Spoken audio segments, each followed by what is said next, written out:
누가복음 23장 26절부터 31절까지의 말씀을 먼저 교독으로 봉독하시겠습니다. 그들이 예수를 끌고 갈 때에 시몬이라는 구레네 사람이 시골에서 오는 것을 붙들어 그에게 십자가를 지워 예수를 따르게 하더라. 또 백성과 및 그를 위하여 가슴을 치며 슬피 우는 여자의 큰 무리가 따라오는지라. 예수께서 돌이켜 그들을 향하여 이르시되 예루살렘의 딸들아 나를 위하여 울지 말고 너희와 너희 자녀를 위하여 울라.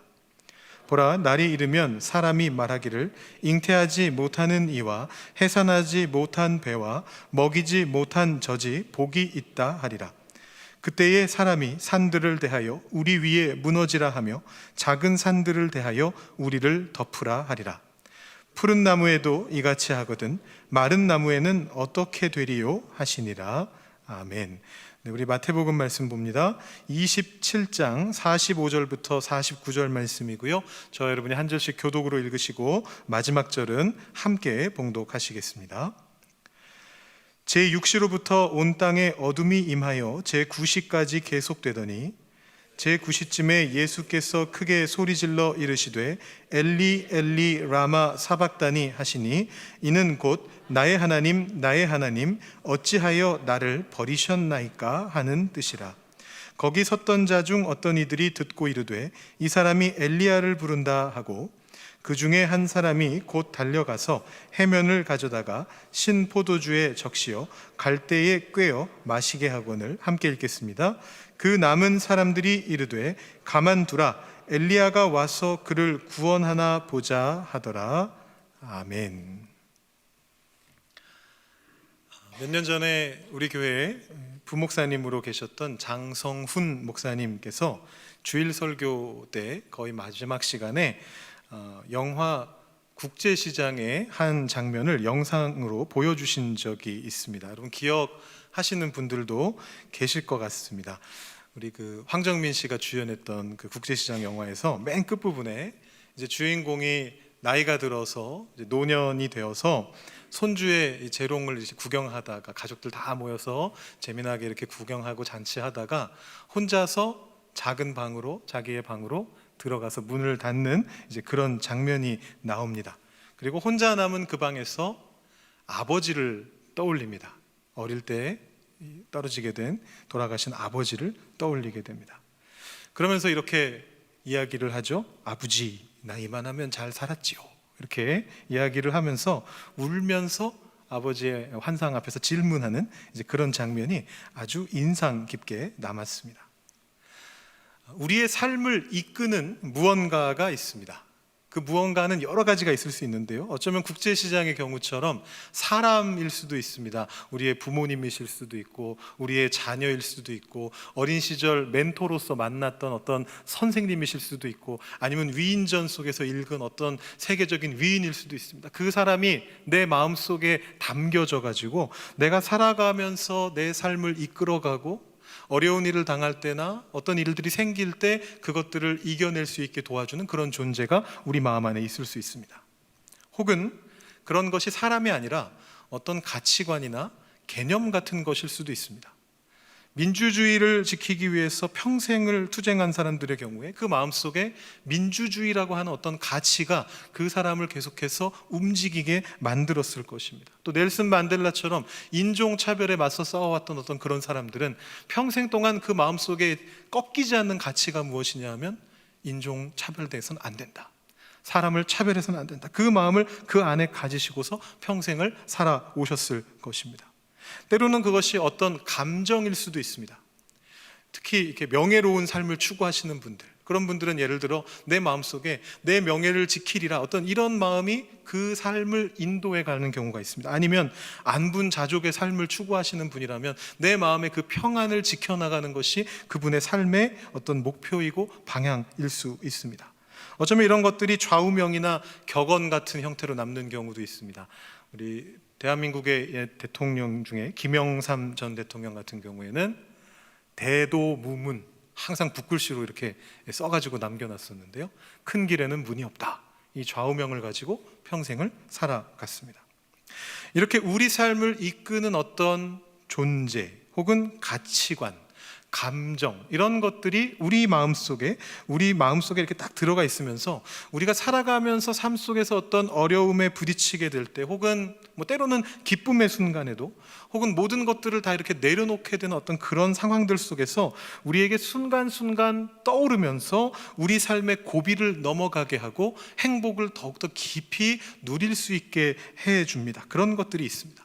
아마도 그 국제시장에서의 그 모습이 상징적으로 이런 어떤 존재, 이런 가치관을 아마 잘 드러내 준 게 아닌가, 그런 생각이 듭니다. 여러분들의 삶을 이끄는 무언가, 그것은 무엇입니까?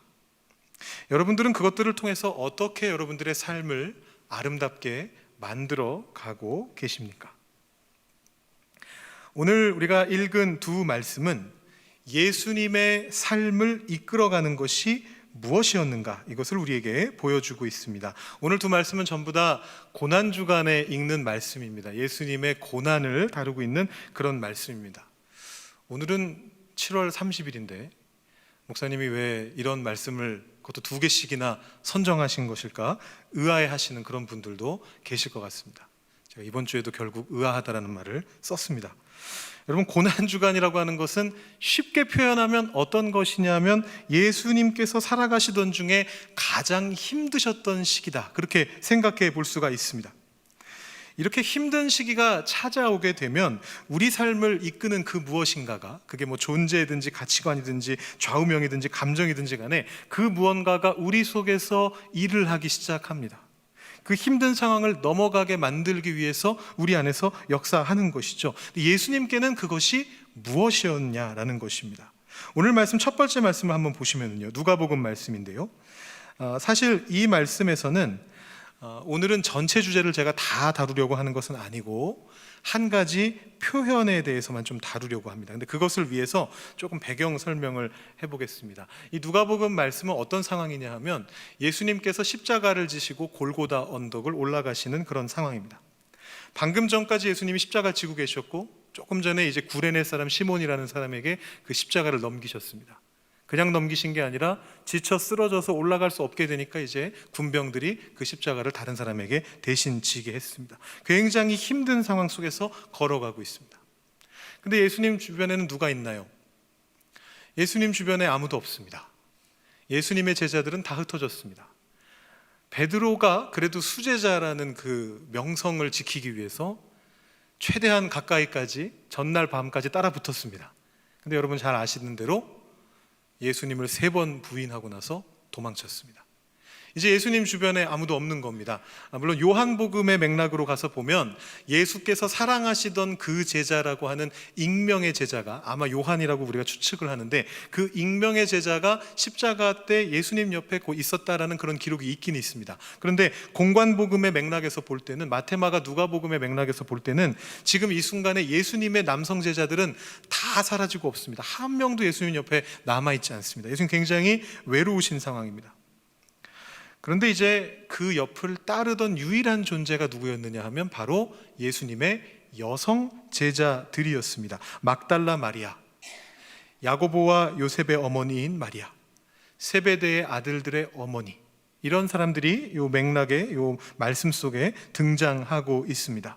그리고 그들을 위시해서 몇몇 여성들이 같이 예수님을 따라서 십자가의 길을 따라 올라가면서 그 옆에서 눈물을 흘리셨습니다. 그들을 보면서 예수님이 이렇게 말씀하신 겁니다.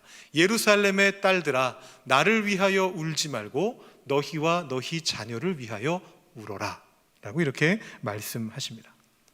오늘 저는 이 말씀에서 딱 하나의 표현에만 집중하려고 합니다. 예루살렘의 딸들아 라는 표현입니다. 자, 여러분, 아까 말씀드렸던 사람들, 막달라 마리아라던가 이 사람들은요, 사실은 예루살렘 사람이 아닙니다. 그러니까 사실은 예루살렘의 딸들아라고 불릴 수가 없습니다. 이 사람들은 어디의 딸들입니까? 갈릴리의 딸들입니다.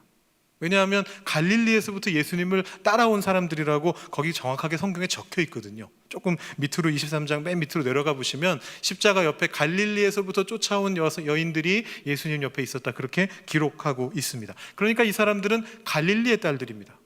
물론 그 중에는 예루살렘 사람들도 섞여 있었을지도 모르겠습니다. 예루살렘 사람들이 사실은 이날에는 예수님을 다 배신하고 돌아섰었는데, 그래도 그 중에 몇 사람이라도 예수님을 불쌍히 여기는 사람들이 있었을지도 모르겠습니다.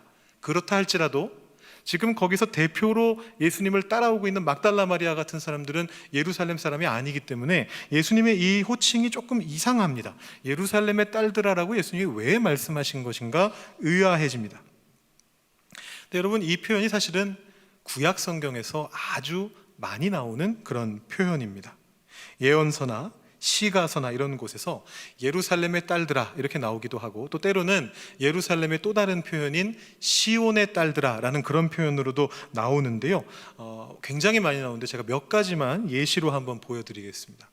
제가 이거 예시로 준비한 거기 때문에 글씨가 좀 작아서 잘 안 보이실 수도 있는데 크게 상관없습니다. 제가 좀 따라가면서 말씀드리겠습니다.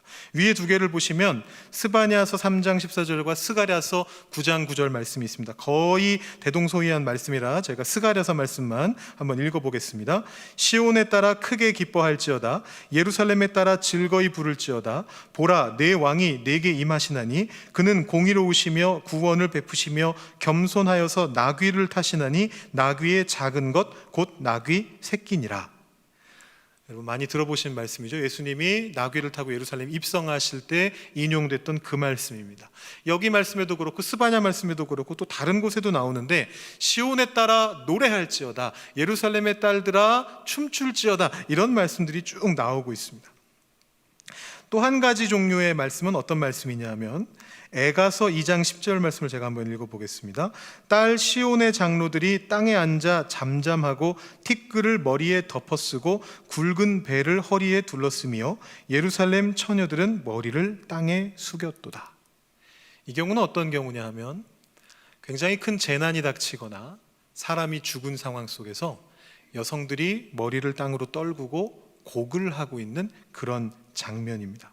그러니까 이 용어들이 구약에서 사용될 때, 시온의 딸들아, 예루살렘의 딸들아, 이런 표현이 구약에서 사용될 때 이 표현들은 두 가지로 쓰이는 겁니다. 하나는 기쁘고 즐거워서 뛰면서 노래해야 되는 상황에서 시온의 딸들아, 예루살렘의 딸들아 이렇게 외치고요, 또 한 가지 경우는 반대로 슬퍼서 애곡을 해야 되는 경우에도 이 표현이 사용되고 있는 것입니다. 이유가 있습니다. 기쁠 때 즐거운 노래를 부르는 것과 슬플 때 슬픔의 노래를 부르는 것이 이 시대에, 이 당시에 여성들이 가지고 있었던 굉장히 중요한 역할 중에 하나였습니다. 여러분 말씀을 읽으시다 보면 그런 장면들을 많이 보실 겁니다. 홍해를 건너와서 너무나 기쁜 가운데 미리암이 앞서 나오면서 다른 여성들과 함께 나오면서 한 손에 소고를 들고 춤추면서 노래 부른 장면이 출애굽기에 기록되어 있습니다. 또 결과적으로는 비극으로 끝났습니다만 사사기에서 사사 입다가 전쟁에서 승리해서 돌아왔을 때에도 입다의 딸이 소고를 들고 춤추면서 맞이하러 나왔다라는 그런 기록을 보신 적이 있을 것입니다. 춤추면서 노래하는 그것이 그 당시 여성들의 중요한 임무 중에 하나였습니다. 곡을 하는 임무는 더욱더 중요했습니다. 장례 때, 슬픈 일이 생겼을 때 곡하는 사람이 없으면 굉장히 심각한 문제에 해당했습니다. 왜냐하면 그 당시 사람들 체면과 명예를 중요시하는 사회였는데, 곡을 하러 와주는 사람이 한 사람도 없다, 죽었는데도. 그럼 그 사람이 뭔가 인생을 잘못 살았다, 그런 뜻이 되는 거거든요. 그래서 곡하는 사람들이 반드시 필요했습니다. 그래서 그 당시에도, 요즘에도 사실 그렇지만 그 당시에도 이 곡을 하는 것을 전문적으로 하는 사람들이 있었습니다. 전문 직업인이었습니다. 곡하는 사람들. 그 장면이 어디에 나오느냐 하면 예레미야 9장에 나오고 있습니다. 예레미야 9장 17절에서 20절 말씀을 보시면 이제 하나님이 뭐라고 말씀하시느냐 하면 처음 17절 보시면 너희는 잘 생각해보고 곡하는 부녀를 불러오되 오며 또 사람을 보내 지혜로운 부녀를 불러오되, 이렇게 되어 있습니다. 이 사람들이 바로 곡 전문가입니다. 애곡 전문가. 누군가가 죽었다 하면 와서 돈 받고 노래 불러주는 사람입니다. 이 사람들을 부르라라고 하나님이 말씀하시는데, 이 예레미야의 맥락은 뭐냐 하면 시온과 예루살렘이 이제 망하게 됐거든요. 곧 망하게 될 거다라는 그것에 대해서 예언자가 그것을 예고하는데, 곡하는 사람을 빨리 불러야 된다, 너희 이제 곧 망하게 됐다. 너희들의 죄 때문에, 너희들 잘못한 것 때문에 이 시온이라고 하는 성이 이제 곧 망하게 되는데, 망하고 나서 곡하는 사람이 없으면 엄청난 문제니까 빨리 지금 곡하는 사람을 불러라 라고 지금 약간 비유적으로 표현하고 있는 그런 장면입니다. 그리고 그게 실제로 현실이 됐습니다. 그래서 우리 아까 잠깐 살펴봤습니다만 에가서 말씀에 우리 여성들이, 예루살렘의 처녀들이 머리를 땅으로 숙이고 있다라는 그 말씀이 아까도 말씀드렸듯이 바로 애곡하는 장면을 묘사한 것입니다. 실제로 예루살렘이 무너졌고 실제로 애곡하게 되었습니다. 자, 이것이 구약에서 굉장히 흔한 이미지였던 거죠. 아주 흔하게 보여지는 이미지였습니다. 그런데 이상하게도 신약 시대에는 이것이 언급되질 않습니다. 거의 언급되질 않습니다. 제가 이게 너무 궁금해가지고 사실은 이걸 좀 연구해 보려고 했습니다. 제가 박사과정 공부하면서 이 주제를 한번 연구해 보자. 왜 구약에는 이렇게 흔하게 있는 말씀이 신약에는 안 나오는 걸까라고 생각했었는데, 결국은 제가 그거를 연구를 하지 못해서 제가 이 앞에서 말씀을 드리고 있지만 답을 아직 못 찾았습니다. 도대체 왜 없어진 건가? 그거는 저도 아직 잘 모르겠습니다. 근데 한 가지 확실한 건 뭐냐 하면, 구약에서는 굉장히 흔한 표현이었는데 기쁜 찬양을 하라 혹은 곡을 해야 된다라는 말씀을 할 때 예루살렘의 딸들을 부르는 것이 굉장히 흔한 표현이었는데, 어떤 이유에서인지는 모르겠지만 신약 시대에 와서는 이 표현이 사라졌다는 것입니다. 신약 성경에 딱 2번 나옵니다.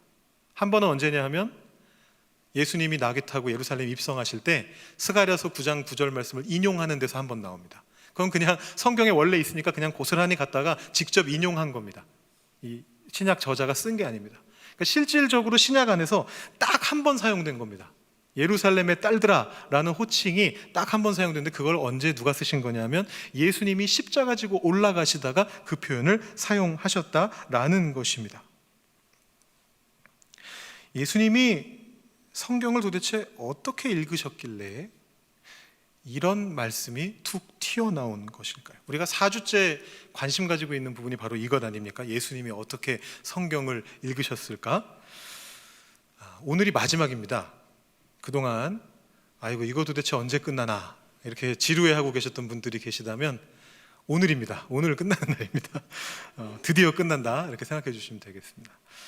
예수님이 성경을 어떻게 읽으셨길래 신약 시대의 신약 성경의 저자들조차도 잊어버리고 사용하지 않았던 예루살렘의 딸들아라는 표현을 예수님은 사용하실 수 있었을까요? 사실 답은 이미 나와 있습니다. 성경을 꼼꼼히 읽으신 겁니다. 꼼꼼하게 읽으셨던 것입니다.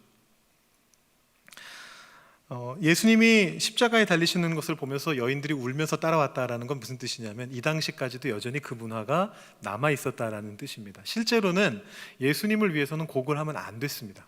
죄인을 위해서는 곡을 하지 않게 되어 있었는데, 이 여인들은 예수님이 너무나 불쌍하다고 스스로 생각했기 때문에 예수님을 따라오면서 법을 어기고 곡을 하고 있는 그런 상황입니다. 근데 예수님은 그 상황을 보시면서 예레미야 말씀을 떠올리신 겁니다.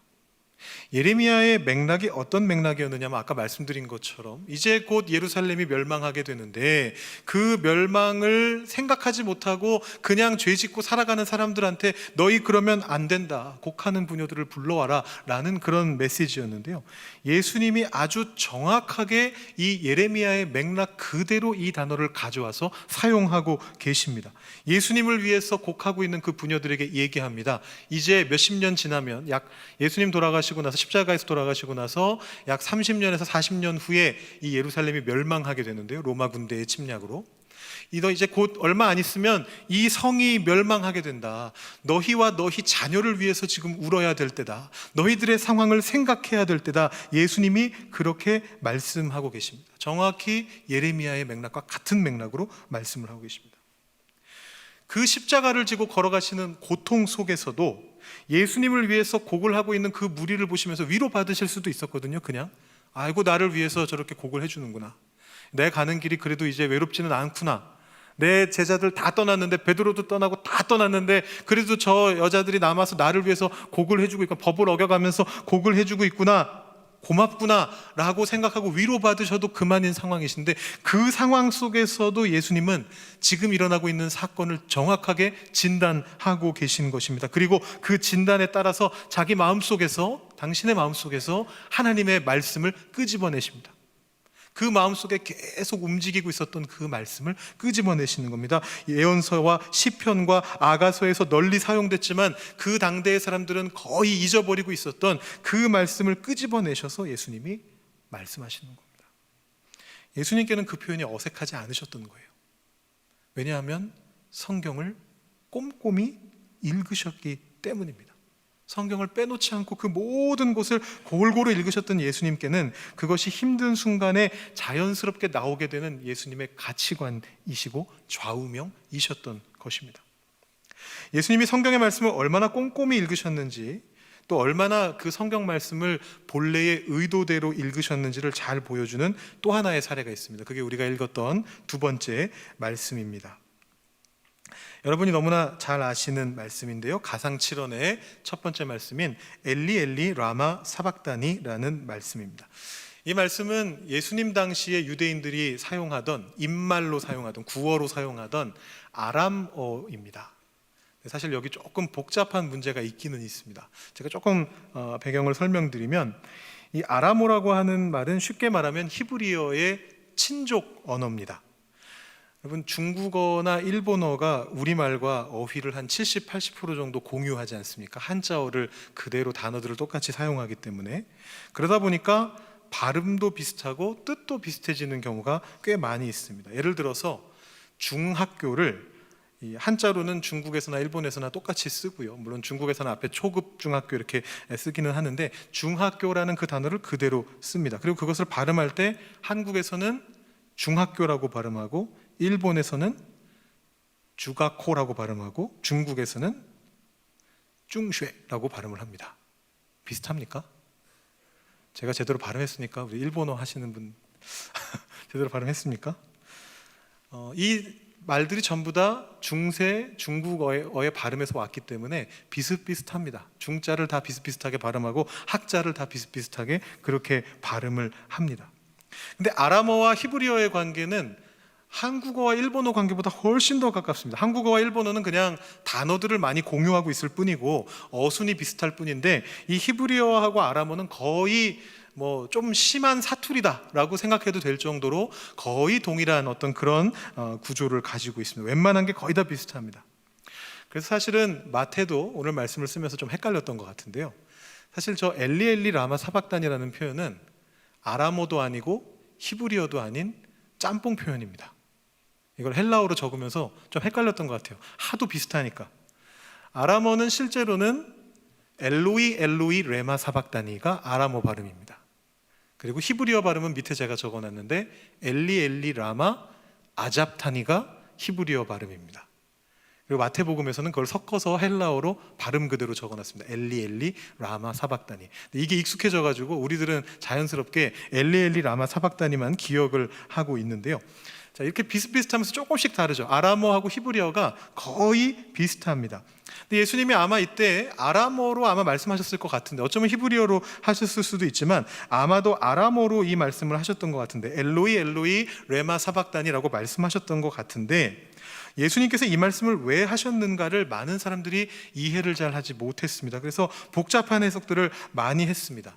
그리고 어쩌면 그 복잡한 해석들 중에 어떤 거는 맞을 수도 있습니다. 예를 들면 신학자들이 연구하는 것 중에 하나는 이런 겁니다. 이 말의 뜻을 예수님께서 죄를 짊어지시고 돌아가시면서 죄가 없으신 분이시지만 죄를 짊어지심으로써 하나님과 떨어지게 되셨는데, 십자가 위에서 그것이 이제 쉽게 말하면 하나님께로부터 버림받는 것처럼 느껴지는, 하나님이 예수님으로부터 눈을 돌리시고 버리시는 것처럼 느껴지는 어떤 그런 감정을 예수님이 느끼셨을 수 있다, 이렇게 이야기를 하는데, 이것은 아마 맞는 말인 것 같습니다.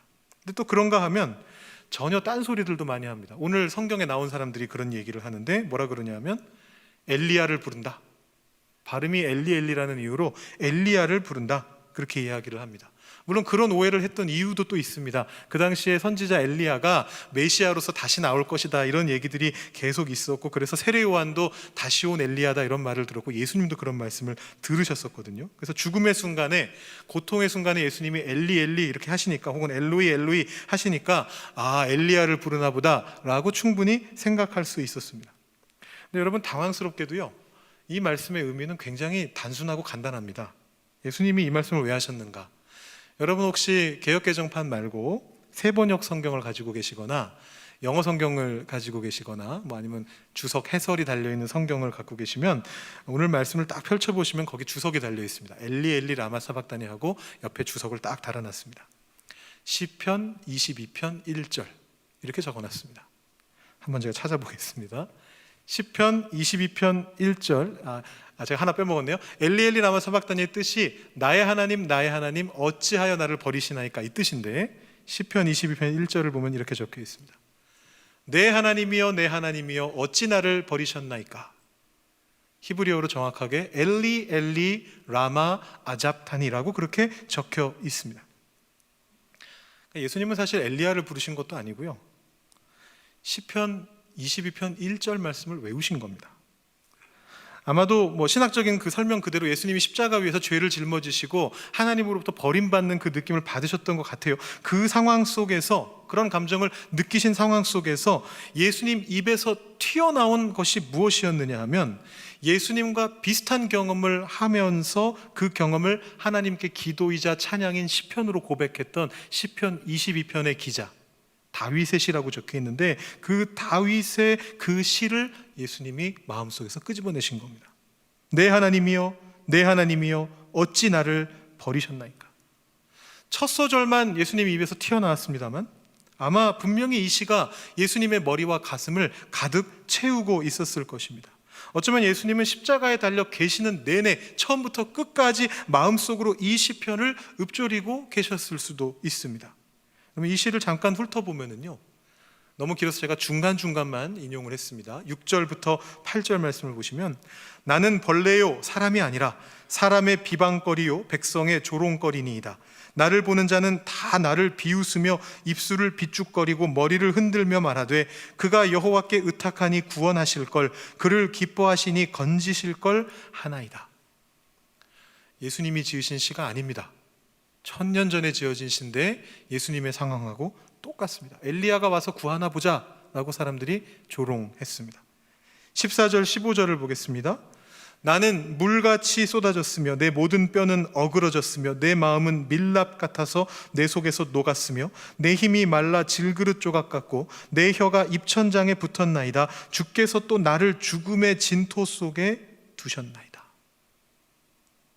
그리고 나서 여러분 잘 아시는 말씀이 16절부터 나옵니다. 개들이 나를 에워쌌으며 악한 무리가 나를 둘러 내 수족을 찔렀나이다. 내가 내 모든 뼈를 셀 수 있나이다. 그들이 나를 주목하여 보고 내 겉옷을 나누며 속옷을 제비 뽑나이다. 예수님이 경험하셨던 바로 그 사건들이 1000년 전에 이미 노래되고 있었습니다. 그 처절한 아픔의 노래를 예수님이 지금 떠올리시는 겁니다. 같은 경험을 하시면서 그 찬양을 저절로 마음속에서 끄집어내시는 겁니다. 근데 그 찬양이 굉장히 처절한 아픔의 노래지만 결론부에는 소망이 또 담겨져 있습니다. 19절, 20절, 21절 보시면, 여호와여 멀리하지 마옵소서, 나의 힘이시여 속히 나를 도우소서, 이런 고백이 나오고요. 또 23절로 가보시면, 여호와를 두려워하는 너희여 그를 찬송할지어다. 왜냐하면 그는 곤고한 자의 곤고를 멸시하지 않으시는 분이시다. 그는 울부짖을 때 들으시는 분이시다 라고 그렇게 고백을 합니다. 또 27절 28절 거의 끝절로 가서 보시면, 땅의 모든 끝이 여호와를 기억하고 돌아오며 모든 나라의 모든 족속이 주의 앞에 예배하리니 나라는 여호와의 것이요 여호와는 모든 나라의 주제심이로다. 굉장히 큰 소망과 비전을 바라보고 있습니다. 여러분, 예수님은 십자가 위에서 찬양을 부르고 계셨습니다. 여러분, 이게 찬양의 힘입니다. 정말 힘들어 죽을 것 같은 그때에도 음악이, 노래가, 찬양이 우리에게 주는 힘이 있습니다. 2014년도에 벌써 9년 전이네요. 세월호가 가라앉았을 때 미국의 한 기독교 계열 사립학교에 성가 합창단이 한국을 방문했습니다. 곧바로 진도로 갔습니다. 거기에 당시에는 아직 실종자였던 유가족들, 실종자 가족들이 있는 곳에 가가지고 거기에서 부두에서 위로의 찬양을 불렀습니다. 어메이징 그레이스를 부른 걸로 제가 기억이 납니다. 그때 기사 읽었을 때. 다른 곡들도 불렀을 수 있습니다. 근데 저는요, 그 내용을 인터넷에서 기사로 읽으면서 좀 걱정했습니다. 왜냐하면 지금도 그렇지만 그때도 마찬가지였는데 인터넷에서 이렇게 댓글 같은 걸 다는 젊은 세대들한테 기독교의 이미지가 별로 좋지 않거든요. 근데 지금 저기에 사람이 죽어서 막 눈물 흘리고 있는데 가가지고 찬양을 불러준다. 우리들은 옳다라고 생각할 수 있지만 기독교 밖에 있는 사람들이 볼 때는 저거 뭐야? 충분히 이렇게 생각할 수 있는 그런 상황이었습니다. 그래서 저는 그때 걱정하면서, 저 그때도 목사였는데 좀 걱정하면서 그 기사를 눌렀습니다. 혹시라도 기독교가 또 자기들 마음대로 한다, 거기 있는 사람들 중에 기독교인 아닌 사람도 있을 텐데 가서 자기들 마음대로 찬양을 부르고 있다, 이런 말이 있을까 봐 걱정하면서 눌러봤습니다. 근데 다행스럽게도 기사의 내용도 댓글도 굉장히 우호적이었습니다. 거기에 있었던 실종자 가족들이 이 어메이징 그레이스 찬양을 들으면서 위로를 받았다고, 감사하다고 그 합창단 젊은 미국인 청년들을 끌어안아 줬다는 것입니다. 그리고 댓글들도 감사하다는 댓글들이 훨씬 많았습니다. 멀리 미국에서부터 이렇게 와서 위로의 찬양을 불러서 가족들을 위로해 주는 그 모습에 너무 감사하다, 그런 댓글들이 달려 있었습니다. 우리가 장례식 때도 보면 돌아가신 고인의 애창 찬양을 할 때가 많은데요, 우리가 살면서 힘겨울 때마다 찬양을 부르면서 힘을 얻었던 것처럼 예수님도 그러셨던 겁니다. 시편은 찬양이거든요. 예수님은 시편을 시편으로서 읽으셨던 것입니다. 그 아래에, 십자가 아래에 있었던 수많은 성경의 전문가들, 제사장들, 서기관들, 바리새인들, 공회의원으로 있었던 사두개인들, 그 수많은 성경의 전문가들 중에서 거기서 예수님이 십자가 위에서 시편으로 하나님께 노래할 것이라고 생각했던 사람이 아무도 없었습니다. 그 사람들은 시편을요, 시편으로 읽을 줄 몰랐습니다. 그냥 이 성경의 전문가들에게 시편은 그냥 문구 하나하나를 뜯어가지고 연구해가지고 교리를 만들어야 되는 어떤 성경의 한 말씀이, 신학적으로 연구해야 되는 말씀일 뿐이었습니다. 근데 예수님만, 그 자리에 있었던 모든 사람들 중에서 오직 예수님만, 그 안에서 가장 힘든 순간을 보내고 계셨던 예수님만 시편을 시편으로 읽으신 겁니다. 그리고 그 힘겨운 시기를 마음속으로 시편을 암송하시면서, 찬양하시면서 버텨내셨던 것입니다.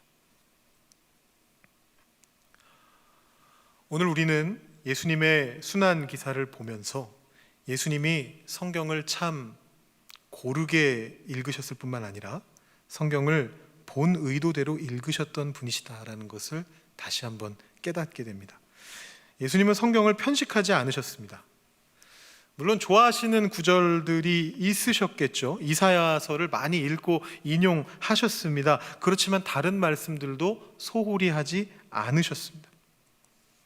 그 흔하지 않은 말씀, 예루살렘 딸들아, 그 말씀을 그렇게 정확하게 떠올리고 맥락에 맞게 인용하시기 위해서 성경을 얼마나 많이 읽으셨을까요? 예수님은 성경을 얼마나 진지하게 읽으셨을까요? 예수님 성경을 얼마나 묵상하셨을까요? 또 그 말씀들을 본래의 의도대로, 본래의 뜻대로 읽기 위해서 얼마나 고민하셨을까요? 예수님은 도대체 시편을 얼마나 자주 찬양으로 부르셨을까요? 새벽에 일어나서 기도하러 가신 그 한적한 자리에서 예수님은 몇 번이나 시편 찬양을 부르셨을까요? 얼마나 그러셨길래 십자가에서 고난 가운데 죽음을 앞두고서 저절로 그 마음속에서 시편을 떠올리시면서 찬양하실 수 있었을까요? 저는 여러분들이 예수님처럼 하나님의 말씀을 읽으실 수 있게 되기를 바랍니다. 예수님처럼 성경을 고르게, 편식하지 않고 읽으시게 되기를 바랍니다. 예수님처럼 성경을 본래 의도대로 읽을 수 있도록 노력하시는 분들이 되시기를 바랍니다. 여러분, 주보를 보시면 한쪽 면에 전교인 성경 읽기표라는 것이 있습니다. 거기 공간이 비어가지고 메꾸려고 집어넣은 게 아닙니다. 우리 같이 성경을 읽어보기를 원해서 거기에 우리가 그것을 내고 있습니다. 1년에 성경을 한번 쭉 통독할 수 있게끔 만들어둔 표입니다. 혹은 그게 좀 어려우시다면 우리 묵상 말씀을 따라오시면, 우리가 새벽마다 함께 새벽 기도로 같이 가는 그 묵상 말씀을 쭉 따라오시게 되면 대략 3년 4년마다 한 번씩 성경 전체를 다 읽을 수 있고 다 묵상할 수 있도록 그렇게 되어 있습니다. 여러분, 편식하지 않고 성경의 모든 본문들을 다 읽기 위해서 노력을 하셔야 됩니다. 또 성경을 읽고 묵상할 때 가급적이면 그 해당 말씀이 쓰여진 본래의 의도대로 맥락대로 읽기 위해서 노력을 하셔야 됩니다. 물론 다른 방법으로 성경을 읽으셔도 괜찮습니다. 내 궁금증을 풀기 위해서 성경을 읽는 것 나쁘지 않습니다. 만약에 목사의 설교를 비판하기 위해서 내가 성경을 열심히 읽는다, 제가 굉장히 한숨이 나올 일이긴 합니다만 그래도 솔직하게 말씀드리면 좋은 일입니다. 그 어떤 의도로 하나님의 말씀을 읽는다 할지라도 하나님의 말씀을 읽고 묵상한다, 공부한다라는 것은 좋은 일입니다. 그렇지만 더 좋은 방법이 있는데 그건 뭐냐 하면 성경의 본래 의도를 생각하면서 읽는 것입니다. 시편 가지고 신학 토론을 하기보다는 시편 가지고 노래하는 것입니다. 잠언과 같은 생활의 지혜를 그걸 가지고 뭔가를 찾아내려고 하기보다 그냥 우리 삶의 구체적인 상황에다가 적용하려 하는 것입니다. 선지자의 말들, 예언자들의 그 말들을 남 탓하기보다는 나를 향한 경고의 말씀으로 듣는 것입니다. 계시록 가지고 다니엘서 가지고 미래에 어떤 일이 벌어질 것인가 그거 하나하나 꿰어 맞추려고 하다가 틀리기보다는 내가 지금 처해 있는 이 환난의 상황 속에서, 어려운 상황 속에서 주님을 내가 어떻게 붙잡을 수 있을 것인가 그 마음을 품기 위해서 계시록을 읽는 것입니다. 그래야 정말 필요한 순간에 하나님의 말씀이 되어서 우리 마음 속에서 움직이면서 좌우의 날선 검처럼 우리 마음을 찌르면서 역사하실 수 있게 되는 것입니다.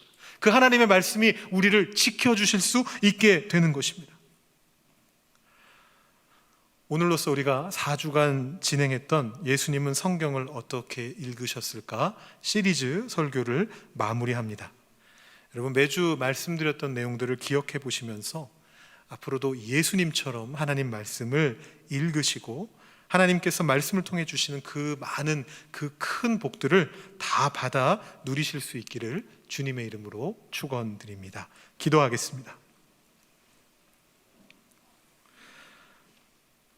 하나님 아버지, 감사합니다.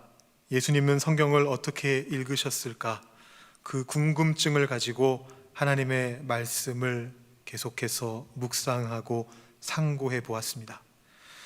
예수님께서 성경을 읽으신 그 방식으로 우리도 하나님의 말씀을 대하고 읽게 되기를 소망합니다. 특별히 오늘 말씀에서처럼 우리가 성경의 말씀을 편식하지 않고 내 마음에 드는 구절만 읽는 것이 아니라 하나님께서 우리에게 주신 그 모든 말씀들을 관심을 가지고 읽을 수 있게 되기를 소망합니다. 또한 예수님 그러셨던 것처럼 성경의 말씀들을 본래의 의도대로 하나님께서 그 말씀을 통해 우리에게 주시려고 하는 그 복을 받아서 누릴 수 있는 그 방식으로 하나님 그 말씀을 읽게 되기를 소망합니다. 그래서 예수님께서 그러셨던 것처럼 내 삶의 힘든 순간에, 어려운 순간에 나의 신앙이 무너지고 나의 영혼이 무너지는 것 같은 그 상황 속에서 내 가슴 속에 새겨져 있는 하나님의 말씀이 저절로 튀어나와서 우리의 마음을 보호하고 우리의 영혼을 보호하고 우리의 삶을 보호하는 것을 경험할 수 있게 되기를 소망합니다. 하나님, 우리에게 그런 놀라운 복을 허락하여 주시옵소서. 감사드리며 예수님의 이름으로 기도드립니다. 아멘.